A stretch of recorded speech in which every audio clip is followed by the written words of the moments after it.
Olá pessoal, tudo bem com vocês? Tudo certo? Como é que vocês estão? Todo mundo saudável? Isso aí. Seguinte, vamos dar continuidade então às nossas aulas sobre aldehídos e cetonas, dando continuidade às reações de adição nucleofílica às carbonilas de aldehídos e cetonas. Então, essa aula de hoje vai dar continuidade à aula anterior sobre os mecanismos dessas reações, onde na aula passada nós falamos então sobre essas reações aqui do lado direito, né, desse mapa de reações aqui com aldeídos e cetonas, tá? Aqui, como eu falei na aula passada no centro, eu utilizei esse mesmo mapa aqui, né? Eu estou utilizando um aldeído, mas da mesma forma poderia ser uma cetona. É só você em todos os produtos substituir esse hidrogênio por um outro R qualquer, tá certo? Um outro grupo alquilo. Então é o seguinte, a gente já viu esse lado de cada reações, né? Utilizando então alguns nucleófilos bastante fortes, né? Como o hidróxido, o ânion alquil, tá? Através de organometálicos, ou o ânion hidreto através das reações de redução, o cianeto ou alcóxido, né, utilizados nas reações. Agora a gente vai ver as reações do lado de cá, onde a gente vai iniciar as reações de formação de M-acetal e em seguida de acetal. Para iniciar, então, dar uma definição do que é um acetal. O acetal ele é um grupo que ele é resultado da reação de aldeídos e cetonas com álcool, tá? Então, a adição de álcool nos dá a formação de M-acetais e acetais, tá? Então, a definição deste grupo, quimicamente falando aqui, você tem um carbono, tá certo? Que está ligado a um grupo OR, que é a adição do álcool, e o grupo OH, que é justamente aquilo que a gente já falou na aula passada.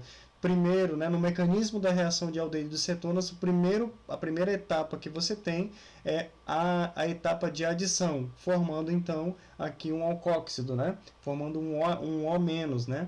Então, a segunda etapa é a protonação. Então, nesse caso aqui, quando o grupo adicionado é um álcool, então, bom, aqui você acaba tendo esse OR aqui que fica protonado, então acontece a troca aqui, tá? A gente vai ver o mecanismo lá mais detalhado. Então, um grupo, né, OH e um grupo OR ligados ao mesmo carbono após a adição do álcool. Isso é a definição de M-acetal, tá certo?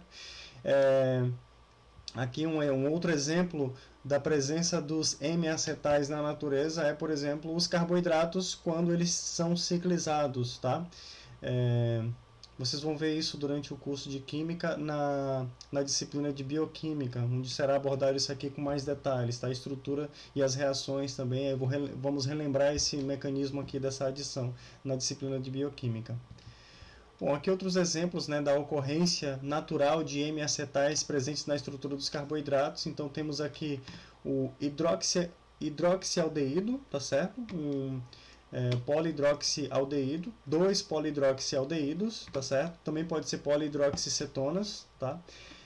Bom, então aqui no caso de polihidroxialdeídos, então o que acontece? Um dos oxigênios, um dos OH, né, ou seja, uma função álcool, vai atacar aqui um dos aldeídos e vai formar aqui como produto os carboidratos cíclicos, né? A forma cíclica, ela vai estar ocorrendo na natureza com mais de 99% em relação à forma aberta, tá? A forma hidrolisada. Então você tem esse equilíbrio aqui de maneira que você tem uma tendência maior de ter o carboidrato ciclizado, tá certo? Então aqui você encontra o acetal. E como eu falei para você já nas aulas anteriores, todo aldeído ele é proquiral, tá certo? Então o que acontece? Esse ataque do OH ele pode acontecer tanto de um lado da carbonila quanto do outro, fazendo com que você tenha aqui uma mistura, né, de enantiômeros. Claro que o enantiômero mais, ou melhor, o diastereoisômero, né, porque você tem outros centros quirais aqui, então o diastereoisômero que será mais estável, que terá ocorrência maior, é o diastereoisômero com o OH na posição equatorial. Mas isso é uma discussão que a gente já fez lá em outras disciplinas, né, na Orgânica 1 também. Então, isso aqui é mais para relembrar vocês, para conectar esse conhecimento aqui, tá certo? Bom, agora como que é o mecanismo da formação do M-acetal? Então, o que que nós vamos ter? Inicialmente, vamos ter aqui o meu aldeído e o álcool que vão reagir da seguinte maneira. Você tem aqui o par de elétrons do álcool, do oxigênio do álcool vai atacar o carbono da carbonila, que é o carbono eletrofílico, movendo o par de elétrons da dupla ligação para o oxigênio. Então você vai ter esse intermediário aqui. E aí o que vai acontecer? Você vai ter a troca desse hidrogênio que está aqui para o oxigênio que está sem o hidrogênio, né? Está desprotonado, tá certo? Então você tem aqui a etapa de protonação. E aí a gente usa esse símbolo aqui, ó, que na realidade você tem uma protonação desse oxigênio negativo, né, do alcóxido, e você tem uma desprotonação desse álcool recém adicionado à minha carbonila, tá certo? Essa troca a gente pode entender de duas formas. Pode ser que a própria molécula do etanol ela intermedie, né, como ela vai estar em excesso aqui nessa reação, né, para você ter a maior formação do seu M-acetal. Então pode ser que uma própria molécula de etanol aqui possa intermediar, né, fornecendo um hidrogênio para o oxigênio aqui desprotonado, ao mesmo tempo em que ela mesma vá atacar esse hidrogênio aqui desprotonando, né, deixando elas por elas, né, acontecendo apenas uma troca. Ou simplesmente pode acontecer dessa forma. Das duas maneiras que vocês representarem essa troca de hidrogênio aqui, está correto, tá certo? Aquilo que a gente sempre fala, né, na sala de aula, quando a gente vai exemplificar os mecanismos com troca de hidrogênios, tá? Bom, mas essa formação de M-acetal, ela pode ser catalisada por ácido ou catalisada por base. O mecanismo da adição de álcool catalisada por ácido é simples, né? Então vocês já sabem que o par de elétrons do oxigênio da carbonila ele também pode desempenhar um papel de base de Lewis. Então ele pode pegar um próton do meio ácido, já que você está fazendo a catálise ácida, tá certo? Então você tem ali o meio ácido, você protonou o oxigênio da carbonila, deixando o carbono da carbonila ainda mais eletrofílico, tá certo? Então esse carbono aqui acaba sendo mais eletrofílico porque agora, né, aqui você tendo o oxigênio, né, ele não está protonado, então ele não tem uma carga positiva em cima do oxigênio, tá? Você já tem o efeito indutivo do oxigênio puxando elétrons para si devido à eletronegatividade do oxigênio, deixando o carbono deficiente de elétrons e suscetível a um ataque de um nucleófilo, então ele é eletrofílico. Aqui o que acontece? Você tem um elemento eletronegativo, que é o oxigênio, que está com uma carga formal positiva, pois ele está protonado. Então o que acontece? Ele vai puxar ainda mais, com mais força, os elétrons do carbono, deixando ele ainda mais deficiente de elétrons do que aqui. Então o ácido ele vai catalisar essa reação, vai deixá-la mais rápida, né? Vai deixar o aldeído ainda mais reativo do que sem a catálise, tá certo? Então, da mesma forma que no slide anterior, a gente vai ter aqui a etapa de adição e a etapa de troca, como eu já mostrei para vocês, tá certo? Nós também podemos ter a formação do M-acetal catalisada por base. Daí o que vamos ter primeiro?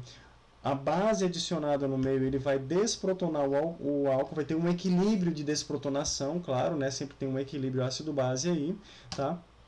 De maneira que você vai ter a formação do alcóxido, daí o alcóxido vai atacar o carbono da carbonila, formando o meu intermediário ali, só que agora ele está com carga negativa, né? E como agora a base ela está protonada, né? A base OH- está protonada, se transformou em água. Então a própria água é que vai fornecer o hidrogênio aqui para o meu alcóxido recém-formado, a protonação do meu alcóxido recém-formado, né? Do produto da adição daqui, né, nessa etapa, o que vai acontecer? Eu vou ter a restituição do meio básico formando o meu M-acetal, certo? A definição do M-acetal, então, nós temos que é um OH e um grupo OR, né, resultantes da adição do primeiro álcool, né, ligados ao mesmo carbono, tá?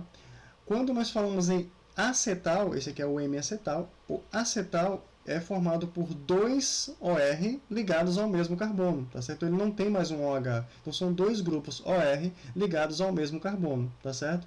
Perceba que tanto no M-acetal quanto no acetal, o número de oxidação, né, o NOx do carbono ali, a carga formal dele ali, tá certo? Não vai mudar. Bom, a carga formal, óbvio, não vai mudar, mas o número de oxidação, a deficiência de elétrons dele não vai mudar porque ele está ligado a dois oxigênios, tá certo? Aqui ele tem duas ligações com oxigênio, aqui você tem duas ligações, né? Só que com dois oxigênios diferentes. Ele vai continuar sendo eletrofílico, só que eu vou explicar mais para frente uma consequência dele ser um acetal e não uma carbonila, tá?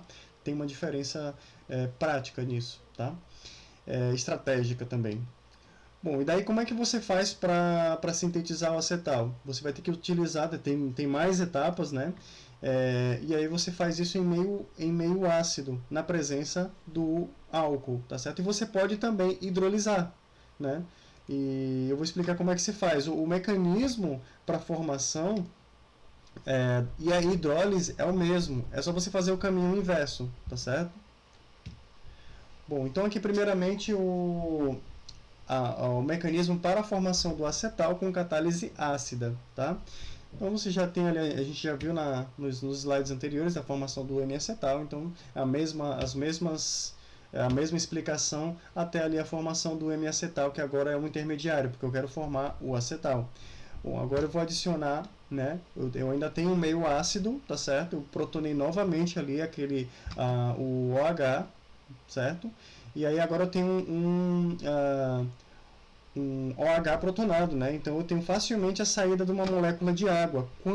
Para sair essa molécula de água, eu preciso que esse par de elétrons aqui do OR ajude na saída, né? Ele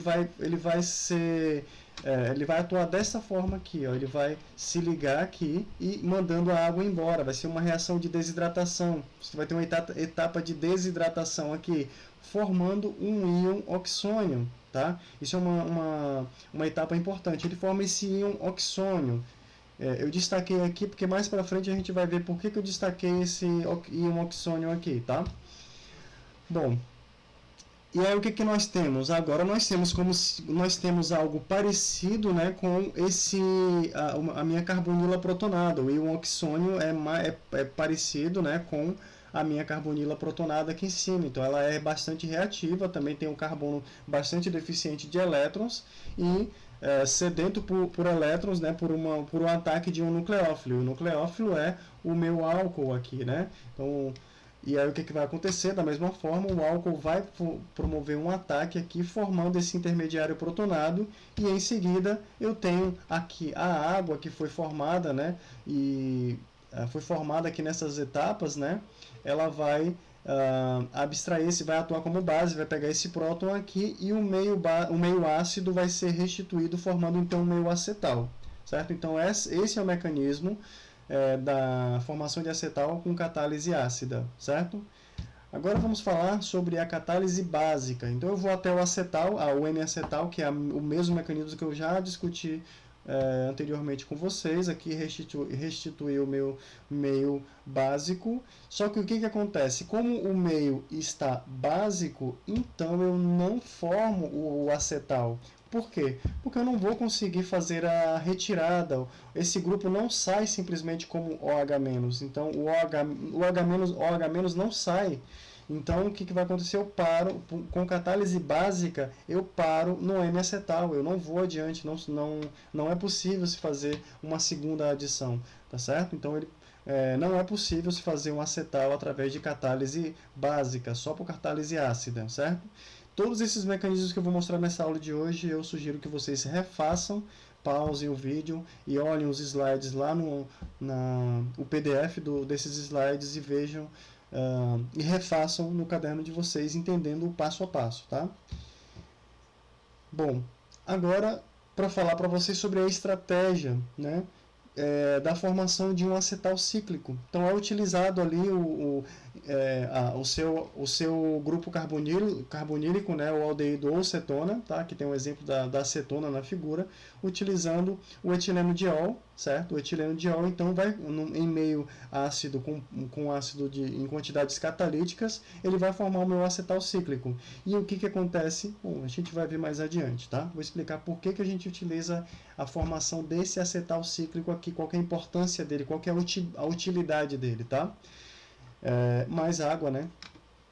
Certo? Então, a formação, a hidrólise também acontece em meio ácido. Veja, tanto a formação do acetal cíclico ou de qualquer acetal, quanto a sua hidrólise, você vai utilizar meio ácido. Eu já vou explicar como que você vai para um caminho e para outro caminho, tá? Então é assim. Aqui eu tenho todo aquele mecanismo que eu mostrei para vocês, tá? Essa imagem foi retirada, né? Foi adaptada do livro do Kleiden, tá? A segunda edição do livro do Kleiden de Química Orgânica. Então o que acontece? Para a formação do acetal, que é catalisada por ácido, então o que você vai fazer, como é que você faz para sintetizar o acetal? Você vai utilizar o seu composto carbonílico, aldeído ou cetona, com excesso de álcool, para que aconteça a remoção de água, tá certo? Então você vai utilizar o ácido em quantidades catalíticas, tá? Então é o meio levemente ácido, desculpa. O meio levemente ácido e com excesso do álcool que será adicionado ao seu composto carbonílico, tá certo? Então você tem a formação do acetal.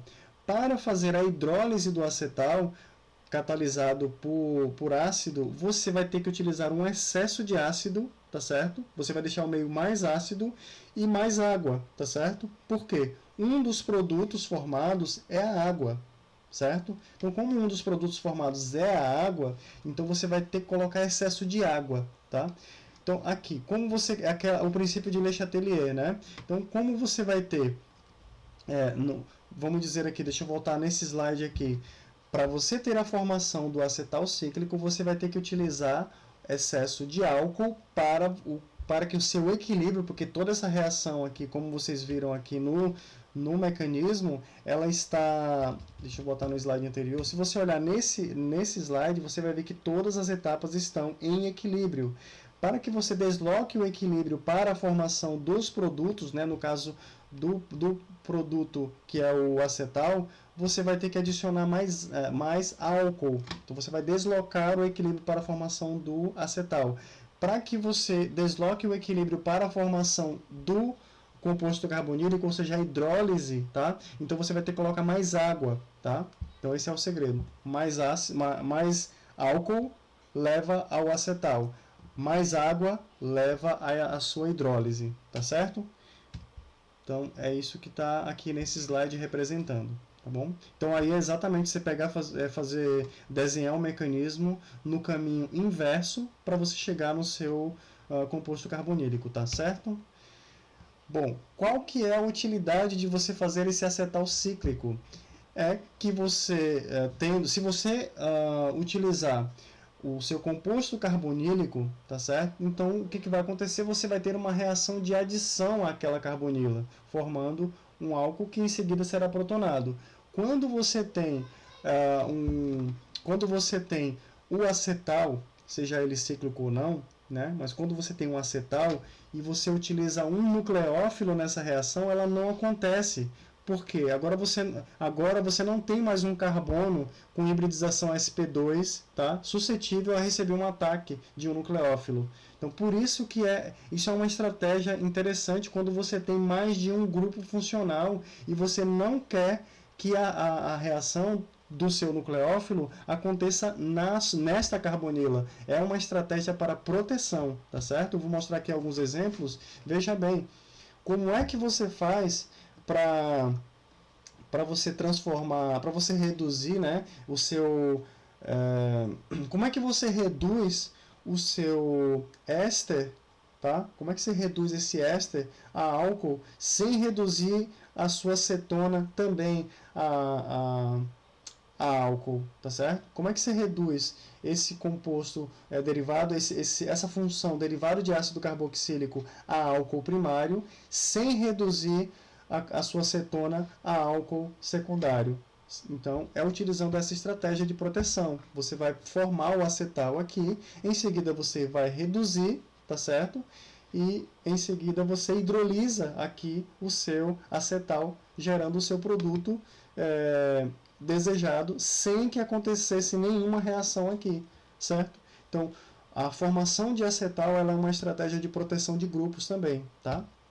Outro exemplo aqui, ó, quando você tem um composto carbonílico, né? Você tem nessa molécula aqui, ó, você tem 2 carbonos que são eletrofílicos, ou seja, se você adicionar se você tiver um nucleófilo, ele pode atacar ambos os lados, né? Você vai ter preferência por um ou por outro, claro, você vai ter uma proporção entre um e outro, mas você vai ter um subproduto que você não deseja. Quando você forma o reagente de Grignard a partir deste composto, essa estrutura é instável e é impossível de você obter esta estrutura, tá? Então, o que você faz? Antes de você produzir o seu reagente de Grignard, é você primeiro proteger, tá certo? Através de catálise ácida, aquele mecanismo que a gente viu ali para a formação do acetal. Aqui é um acetal cíclico, tá? Então, aí sim você vai poder fazer esse reagente de Grignard, que é estável, tá? Aí vem a pergunta, o que eu quero dizer com instável, tá? Por que isso aqui não é possível de se obter? Pause o vídeo, pense um pouco e responda para você mesmo, tá? Pensa um pouquinho, eu já vou dar a resposta. Bom, a resposta é a seguinte, ó. Agora, a gente já tratou em aulas anteriores, quando você tem um aleto de alquila e você transforma, você adiciona magnésio metálico, né? Você vai transformar o seu aleto de alquila em um reagente de Grignard. Ele vai ser transformado de eletrofílico em nucleofílico. Então veja bem, na mesma molécula que tem em suas ligações a rotação livre, você tem um nucleófilo nesse ponto, tá, do reagente de Grignard, e você tem um eletrófilo aqui, esse carbono eletrofílico da carbonila. O que vai acontecer? A ciclização, tá certo? Vai acontecer uma adição à carbonila intramolecular. Então, por isso que essa estrutura aqui, ó, é instável, tá certo? Aí uma proposta para você fazer no seu caderno agora é você fazer o mecanismo, você já sabe, agora você já conhece a reação entre um reagente de Grignard e uma acetona, tá certo? Uma cetona, beleza? Então, você pode fazer no seu caderno, a gente viu na aula anterior sobre isso, tá? Uma outra estratégia é utilizada, né, para a redução de compostos carbonílicos, né, transformando a sua carbonila, o seu C-O em CH2, né, fazer a formação do tioacetal. O mecanismo é exatamente o mesmo da formação do acetal, só que agora você está fazendo um tioacetal. Só que quando você utiliza a formação do tioacetal, você consegue reduzi-lo na presença de H2 e uma catálise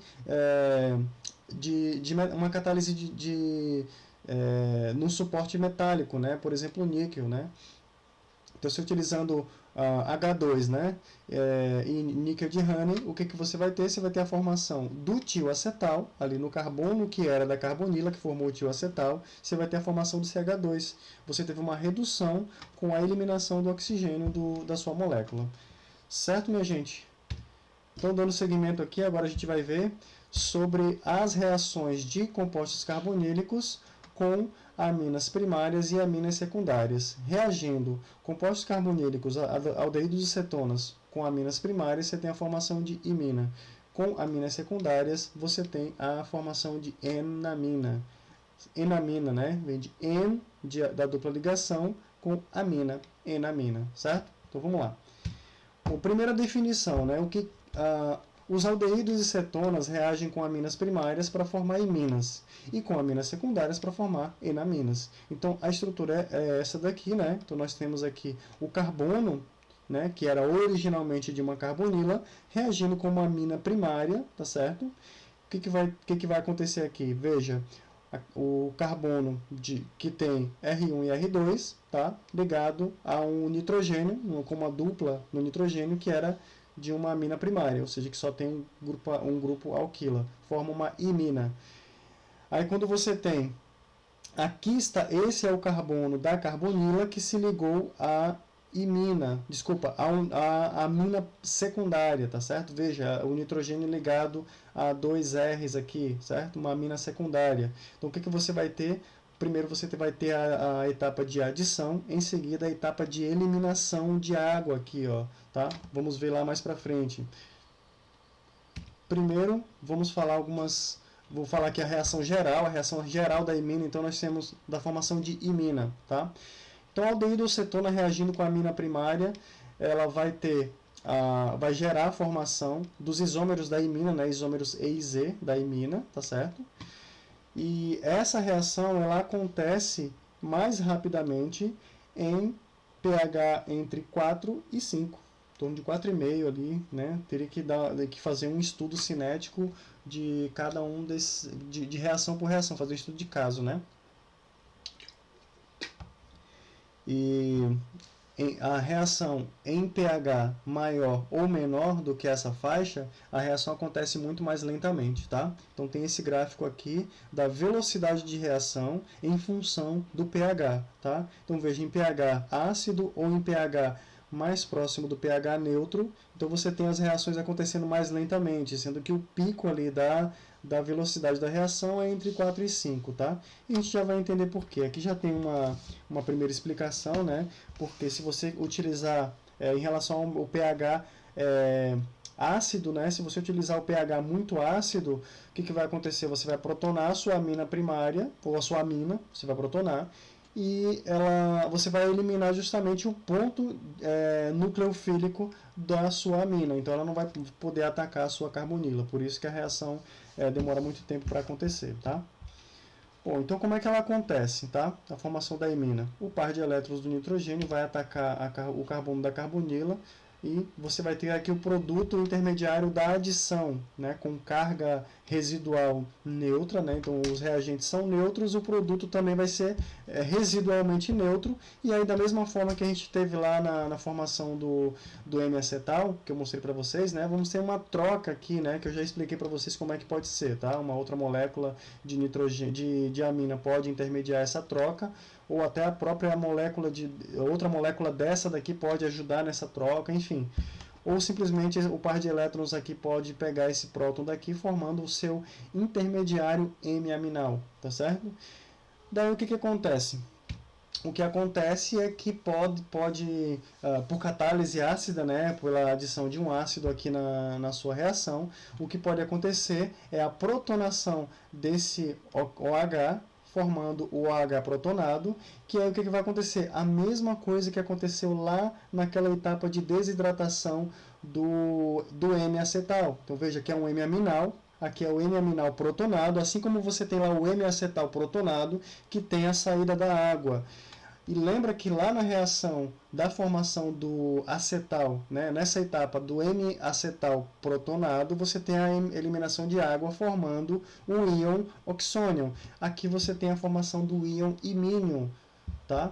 Então você tem aqui a desidratação formando o íon imínio, certo? Não confundir com mínion. Então, o que você tem aqui?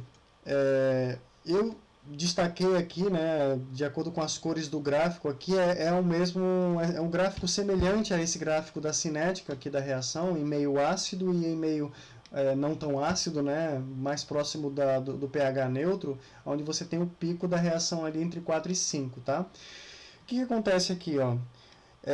Essa reação aqui, ó, ela seria mais rápida quanto menos ácido fosse o meu meio, tá certo?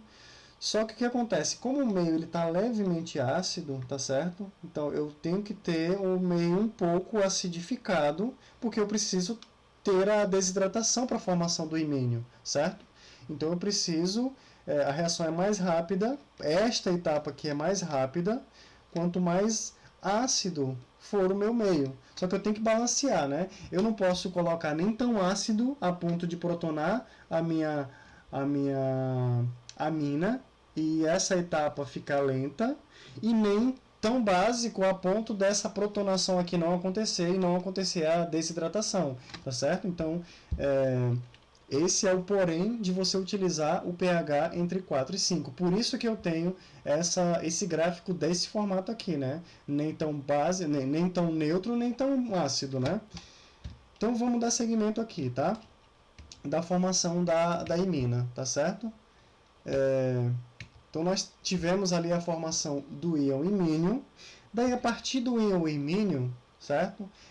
A gente vai ter o seguinte, a gente vai ter aqui, né, o meio que vai estar em equilíbrio, né, pode ser a própria água aqui, né, que vai atuar como base para desprotonar o seu íon imínio, porque já está a imina quase pronta aqui. O seu íon imínio é a imina protonada, certo? Então o seu íon imínio desprotonado é a sua imina. Então o seu produto aqui está formado, certo? Aí eu comparo aqui, como eu falei para vocês, né, a semelhança do mecanismo, né, que você tem aqui. Lembra que eu falei na aula passada que você tem a etapa de adição e a etapa de protonação. Daí se formou você formou aqui o seu intermediário. Só que no caso de você ter álcoois e aminas, né, você pode continuar até a formação da imina e do acetal em meio ácido. Certo, gente? Bom, agora vou mostrar alguns exemplos de iminas para vocês, né, de alguns exemplos aqui. Eu coloquei algumas duas cetonas cíclicas reagindo com diferentes, né, ou com amônia também pode ser, pode ter a formação dessa imina, com a liberação de água também no meio. E aqui um aldeído também reagindo com uma amina primária, formando ali a sua imina. Algumas reações de iminas importantes também, né? Que são a formação de derivados, né, que você pode ter tanto a formação de imina quanto a formação de oxima, né? Oxima em vez de você ter uma imina, uma amina primária, você pode utilizar também a hidroxilamina formando a oxima, tá certo? Você pode utilizar outras reações de formação de imina. Elas são muito importantes quando, por exemplo, você utiliza a hidrazina para formar a hidrazona, tá certo? Isso é importante quando você tem, por exemplo, um óleo essencial que você quer saber se você realmente extraiu daquela planta o óleo essencial que você viu na literatura. Então, uma estratégia, né, quando você não tem todos os equipamentos necessários para fazer análise, para ver se você conseguiu realmente, de fato, extrair aquele óleo essencial, aquele componente que é a aldeído de cetona, você pode utilizar hidrazina para a formação da hidrazona. Em seguida, você pode medir as suas propriedades físicas, né, como ponto de fusão, ou até fazer análises de RMN, de espectrometria de massas, infravermelho, enfim. Então é uma estratégia também de utilizar as iminas, certo? E aqui um outro exemplo na natureza da formação de iminas é no funcionamento da visão humana, tá? Então a gente tem aqui a proteína opsina, que fica na retina dos nossos olhos, tá? E lembra que eu já devo ter comentado em alguma aula sobre o beta-caroteno. Ele gera, né? O beta-caroteno ele sofre uma reação de quebra, tá? E ele forma duas moléculas de retinol. O retinol, então, ele é oxidado brandamente, formando o retinal, tá certo? Que é um aldeído. E aí você tem aqui um resíduo de aminoácido, tá? A parte amino para fora aqui, tá? Dessa opsina, ela vai formar uma ligação formando uma imina, tá? Com a sua rodopsina, certo? E em seguida, pela reação com a luz incidente, né? Quando você enxerga, né? A formação de imagem é dessa maneira, tá? E aí você tem a rotação dessa ligação aqui, que era Z e se torna E, certo? E aí isso aqui resulta num sinal que o seu cérebro vai interpretar como uma imagem, tá certo? É bem interessante isso daqui. Bom, agora falando da formação de enamina, tá? Aqui nós temos a equação geral da formação de enamina, certo? Onde a gente tem que ter, você obrigatoriamente tem que ter um hidrogênio alfa, né? Tá? Um hidrogênio alfa a carbonila, pelo menos um hidrogênio alfa a essa carbonila, para você ter a etapa de eliminação. Se você não tiver esse hidrogênio alfa, a carbonila, a formação de enamina está prejudicada, não vai acontecer. E ela acontece quando você utiliza uma amina secundária. Vocês já vão ver por quê, né? Bom, vamos lá para o mecanismo, tá? Aqui está a sua amina secundária, que vai promover um ataque, né, sendo adicionado, formando esse intermediário de adição, que você tem a troca de prótons aqui, tá? Formando o intermediário M-aminal, certo? Aí nessa etapa aqui de desidratação, né, da mesma forma que no mecanismo da formação de imina, você tem uma etapa de desidratação, da mesma forma, formando o íon imínio, tá? Só que o que acontece? Lembra da etapa de desprotonação aqui, ó? Você não tem um próton agora nesse íon imínio. Você não tem, o próton não está ligado ao nitrogênio, tá certo? Então o que acontece é que o próton que vai ser retirado é aquele próton que eu falei que tem que ter alfa-A carbonila. Então você vai ter agora uma reação parecida com uma reação de eliminação, tá? Mas ela é mais ou menos assim, ó. Você vai ter aqui uma base que vai pegar esse próton e você vai ter esse movimento de elétrons aqui, ó. Então você vai ter o par de elétrons dessa ligação sigma carbono-hidrogênio aqui, ó, vai formar uma dupla ligação carbono-carbono, e o par de elétrons carbono-nitrogênio vai se voltar para o nitrogênio, tá? E aí você vai formar a sua N-amina, N de dupla ligação, de alceno, amina, certo? E aí esse hidrogênio, se você quiser ver como é que é o mecanismo para uma cetona, esse aqui é um aldeído, para uma cetona é a mesma coisa, só substituindo esse hidrogênio por um outro grupo R, tá certo? Sendo que, dependendo do outro grupo R, se ele formar um alceno mais estável do que esse daqui, o outro alceno mais estável, mais substituído, será o preferencial, certo? Agora, para o último mecanismo que a gente vai ver nessa aula aqui, nessa videoaula, então, é a reação de Wittig, que é a adição de ilídeos, isso aqui é um ilídeo, vou explicar o que é um ilídeo, a carbonila de aldeídos e cetonas, formando como produto final um alceno, tá certo? Então, vamos lá. O que é esse ilídeo, tá? Vamos ver. Bom, primeiro a gente tem aqui a reação geral, que é a sua carbonila, tá? Reagindo com o ilídeo, tá? Levando à formação da ligação dupla carbono-carbono, carbono da carbonila com o carbono do ilídeo, tá certo? E aí é o seguinte, a gente vai ter algumas características, que se você tivesse, por exemplo, que fazer uma reação de eliminação, você ia ter uma certa ambiguidade, você poderia ter a formação de misturas entre alcenos que sejam mais estáveis, por ser um mais substituído do que o outro, tá certo? E aí, no caso dessa reação, é uma estratégia interessante para você formar alcenos, em relação ao caso de você ter que fazer uma eliminação. Entre uma eliminação e uma reação de Wittig, a reação de eliminação, ela deixa essa ambiguidade, né? Que você pode ter, aí você não sabe exatamente aonde, você pode prever, mas você pode ter a formação de misturas, tá? De alcenos, né? Nesse caso, você não tem ambiguidade, você vai saber exatamente aonde que vai estar a sua dupla ligação, que é o carbono que era da carbonila com o carbono que é do ilídeo, certo? Outra informação aqui que acontece, você pode ter, se você tivesse, né, por exemplo, uma cetona assimétrica ou um ilídeo assimétrico, você vai ter aí a mistura de E e Z, tá? Bom, mas o que é o ilídeo? O ilídeo, eu vou mostrar depois como é que ele é formado, mas o ilídeo, o que ele é? É um composto, tá? De trifenilfosfina, tá? Ligado a um carbono desta maneira. Você tem uma ligação mais fraca, uma ligação dupla mais fraca entre o carbono e o fósforo, de maneira que você tem esses intermediários aqui, né? Esses híbridos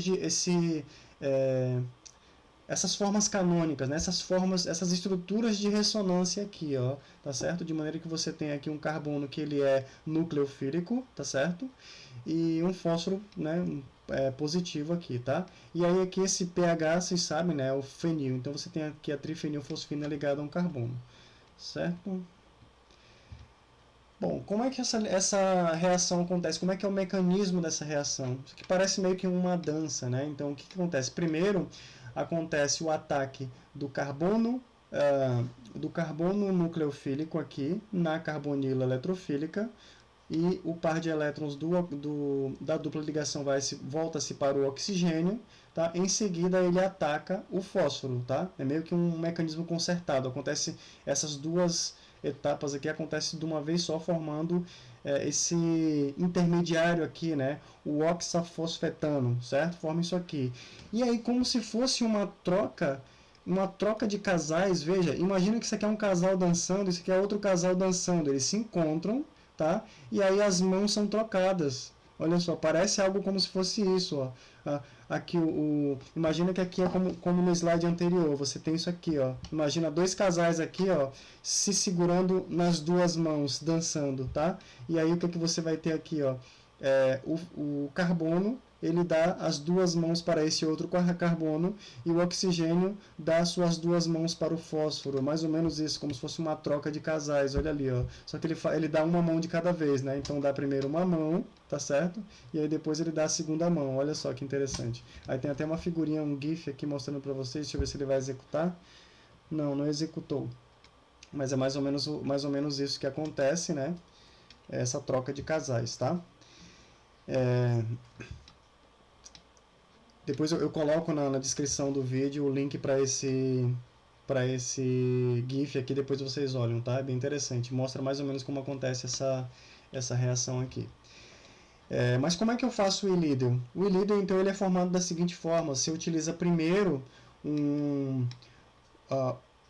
o carbono que você quer adicionar à sua carbonila, formando o seu alceno. Você utiliza aí um haleto de alquila, tá certo? E você utiliza como nucleófilo aqui nessa substituição, nessa SN2, né? Você utiliza a sua trifenilfosfina, que tem um par de elétrons aqui, né? Que é nucleofílico, que ele vai atacar aqui e vai fazer uma substituição. Aí você tem isso aqui, que vai ser formado um sal, né? Ele fica em forma de sal. A segunda etapa vai ser a etapa de desprotonação para a formação do ilídeo, né? Então você tem aqui o sal fosfônio, tá? Trifenilfosfônio. E aí a segunda etapa é a etapa de desprotonação. Daí você pode utilizar o N-butil-lítio, que é uma base, tá? É um carbânion, tá? E é uma base muito forte. Um pKa em torno de 60 aqui do N-butil-lítio, tá? O par de elétrons do carbono da ponta aqui, ele vai pegar esse hidrogênio aqui, ó, tá? Como base, vai formar o butano e vai evaporar, tá? E vai formar essa dupla ligação que eu mostrei para vocês ali, que vai estar em ressonância, essas duas estruturas de ressonância, formando o seu ilídeo, certo? Então, é isso, minha gente. Aí esse é o mecanismo, então, tá? E aí, como exercício para a gente pensar, né, a gente tem aqui um alceno, e aí eu, né, proponho aí para vocês parem e pensem um pouco, voltem no mecanismo e pensem como é que a gente planeja, como é que esse composto aqui pode ser sintetizado, tá? Se quiser, vocês pausem e tentem por vocês mesmos fazerem, que eu já vou na sequência dar a resposta, tá? Bom, a resposta é a seguinte: você tem duas formas de você pensar a formação desse produto aqui, né? Dessa substância, né? Pensando que isso aqui é um alceno, você pode pensar, bom, a carbonila pode estar do lado de cá, sendo que esse carbono era da acetona, tá? Então você tinha aqui uma acetona, ou você tinha, e aí você tinha o ilídeo formado então por esse lado de cá, tá certo? Quando você utilizou por exemplo, um brometo de benzila, utilizando um brometo de benzila, produz aí o seu ilídeo, e em seguida você gera faz a reação do seu ilídeo com a acetona. Ou você pode pensar o contrário. Vou mostrar para vocês como é que é. Então você tem essas duas estratégias, né? Você pensando tanto tendo esse esse lado, o verdinho aqui, né, como a acetona, e o seu ilídeo está do lado de cá, que pode ter sido, né, foi formado a partir né, de um aleto de benzila, onde você produziu o seu ilídeo. Aí você tem, olha aqui, ó, aqui é uma retrossíntese, tá? Onde essa seta é utilizada para pensar que reagentes geraram esse composto aqui. Então, se você utilizar essa seta, eu utilizei esses dois reagentes aqui para formar esse produto aqui, certo? Então aqui, como é que eu vou fazer? Você tem aqui um aleto de benzila reagindo com a trifenilfosfina por uma reação de substituição nucleofílica, tá? Gerando esse ilídeo. O ilídeo reagiu com o meu composto carbonílico, gerando isso aqui. Ou o meu ilídeo está nesse lado de cá, e eu tenho aqui o benzaldeído, né? Então, tanto de um lado quanto de outro, eu posso pensar na estratégia da formação do meu alceno. Certo, minha gente? Então era isso, a aula de hoje. Agradeço a atenção de vocês. E no slide, no PDF desse slide lá, na nossa página do curso, da disciplina, vocês vão encontrar alguns exercícios para vocês resolverem, tá? Resolvam os exercícios que durante a aula síncrona nós vamos tirar essas dúvidas, tá certo? Então um abraço a todas e todos vocês e fiquem bem e se cuidem, tá certo? Tchau, tchau.